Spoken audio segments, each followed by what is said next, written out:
సంక్రాంతి సమీపిస్తున్న నేపథ్యంలో గోదావరి జిల్లాలో కాకుండా ఉమ్మడి విశాఖ జిల్లాలో కూడా ఈ కోడిపుంజులకు స్విమ్మింగ్ అనేది ప్రత్యేకమని చెప్పుకోవచ్చు. ఎందుకంటే స్విమ్మింగ్ చేస్తే వాటి ఫిట్నెస్ మరింత పెరుగుతుందని ఉదయం సాయంత్రం కూడా వీటి ఆహారపు అలవాట్లతో పాటు క్రమం తప్పకుండా సమీప కాలువల్లో కావచ్చు, వాటర్లో కావచ్చు స్విమ్మింగ్ అది చేస్తూ ఉంటారు. అంటే ఈ స్విమ్మింగ్ ఎలా ఉపయోగపడుతుంది ఈ జాతి కోడిపుంజులకు? నిర్వాహకులను ఒకసారి అడిగే ప్రయత్నం చేద్దాం. అంటే ఈ స్విమ్మింగ్ ఈ కోడిపుంజుకి బలం ఏమైనా చేకూరుతుందా? ఉపయోగం ఏంటి? స్విమ్మింగ్ ఎందుకు చేస్తారు అసలు? స్విమ్మింగ్ వల్ల మొత్తం నరాలన్నీ కూడా యాక్టివ్ గా పనిచేస్తాయండి. యాక్టివ్ గా పనిచేయడం వల్ల కోడిపుంజు ఎనర్జీ అది లెవెల్ అది పెరిగి కోడిపుంజు కూడా యాక్టివ్ గా ఎక్కువగా పోరాడడానికి కూడా ఉపయోగాలు ఉంటాయి అనమాట. అలాగే కోడిపుంజు స్విమ్మింగ్ చేయించి తర్వాత శాఖలు ఇవ్వడం అని, స్విమ్మింగ్ వాటర్ లో ఫుల్ గా మార్నింగ్ టైమ్ ఈవినింగ్ టైమ్ లోనే ఈత కొట్టించడం.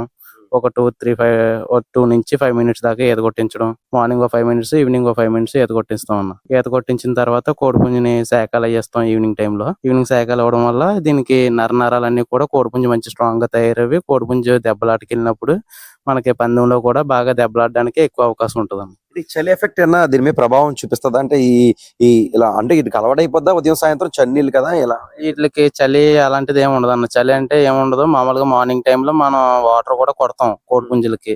మామూలుగా తుప్పర్లు అయ్యి అనేసి నోట్లో నీళ్ళు వేసుకుని తుప్పర్లు అయ్యి ఊదుతాం. ఆ తర్వాత గస అది కొడతాం అన్న. కోడిపుంజుకి మనకి మనిషికి ఎలాగైతే కప్పం ఉంటుందో కోడిపుంజుకి కూడా అలాగే గస అని ఉంటది.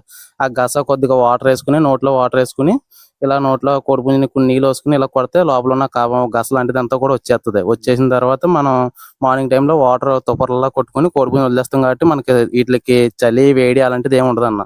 మనం ఇచ్చే ఫుడ్ ని బట్టి, మనం చేసే ప్రయత్నాలను బట్టి, మనం ఇచ్చే ట్రైనింగ్ బట్టి కోడిపుంజు స్ట్రాంగ్ గా తయారు చేసుకోవడం మన చేతుల్లోనే ఉంటది. స్విమ్మింగ్ అనేది ఈ పోటీలకి అంటే సంక్రాంతి వస్తున్న నేపథ్యంలో ప్రధానం అని చెప్పుకోవచ్చా?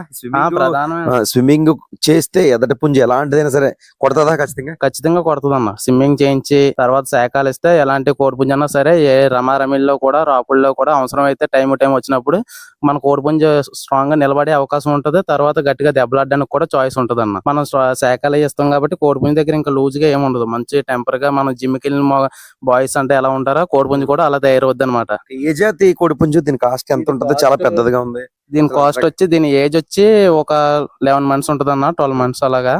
దీని కాస్ట్ వచ్చి ఇంచుమించు 9,000 అలా పడుతుంది అన్న. దీని కలర్ విషయానికి వస్తే గౌడ్ అబ్రాస్ అంటారండి. గౌడ్ అబ్రాస్ మంచి కోడిపుంజు, మంచి జిగల్ది, బాగా దెబ్బలాడుతుంది, మంచి ఫైటర్. మంచి దీని పేరేంటి? గౌడ్ అబ్రాస్ అండి. మొత్తానికి దీని పేరు మనం చూస్తున్నాం కదా, గౌడ్ అబ్రాస్ అని పిలుస్తారు. చాలా వెయిట్ ఉంది. దీని ఏజ్ కూడా 11 నెలల నిర్వాహకులు చెబుతూ ఉన్నారు.